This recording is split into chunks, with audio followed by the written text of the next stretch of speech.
Hello guys, welcome to my channel. Today we are going to see how to unblock people on Roblox guys. Before moving on to the video guys, don't forget to leave a like. First, open a browser, search for roblox.com, press enter. Make sure you logged in your Roblox account. After that, click on this setting gear icon and select settings. Click on privacy.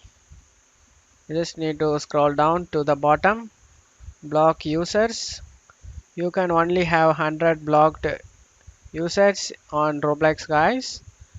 Click on show, find the person you want to unblock it, click on unblock option, and that's how you unblock your friend or unknown person. That's all you have to do it guys. I hope this video helped you guys. If the video helped you, don't forget to leave a like guys. You can also subscribe me and support me guys. Thank you.